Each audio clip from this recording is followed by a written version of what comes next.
কোটা সংস্কার আন্দোলনের প্ল্যাটফর্ম বৈষম্য বিরোধী ছাত্র আন্দোলন নতুন কর্মসূচি ঘোষণা করেছে। আজ শনিবার সারা দেশে বিক্ষোভ মিছিল ও আগামীকাল রোববার থেকে সর্বাত্মক অসহযোগ আন্দোলনের ডাক দিয়েছে তারা। কর্মসূচি বাস্তবায়নে 15টি নির্দেশনা দিয়েছে বৈষম্য বিরোধী ছাত্র আন্দোলন। এই 15 দফার নির্দেশনায় কি আছে এক নজরে দেখে আসা যাক।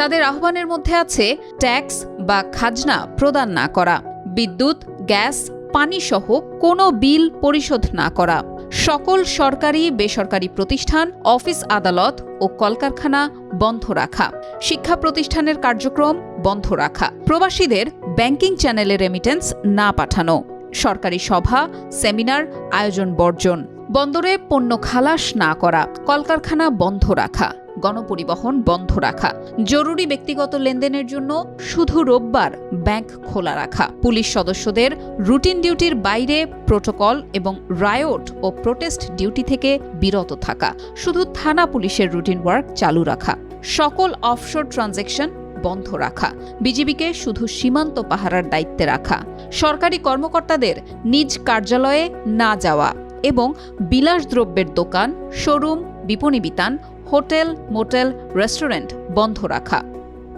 তাদের বিবৃতিতে বলা হয়েছে, হাসপাতাল, ফার্মেসি, জরুরি পরিবহন সেবা যেমন ঔষধ ও চিকিৎসা সরঞ্জাম পরিবহন, অ্যাম্বুলেন্স সেবা, ফায়ার সার্ভিস, গণমাধ্যম, নিত্য প্রয়োজনীয় দ্রব্য পরিবহন, জরুরি ইন্টারনেট সেবা, জরুরি ত্রাণ সহায়তা এবং এই সব খাতে কর্তব্যরত কর্মকর্তা কর্মচারী পরিবহন সেবা চালু থাকবে। নিত্য প্রয়োজনীয় দ্রব্যের দোকানপাট বেলা 11টা থেকে বেলা 1টা পর্যন্ত খোলা রাখার কথাও জানিয়েছে তারা।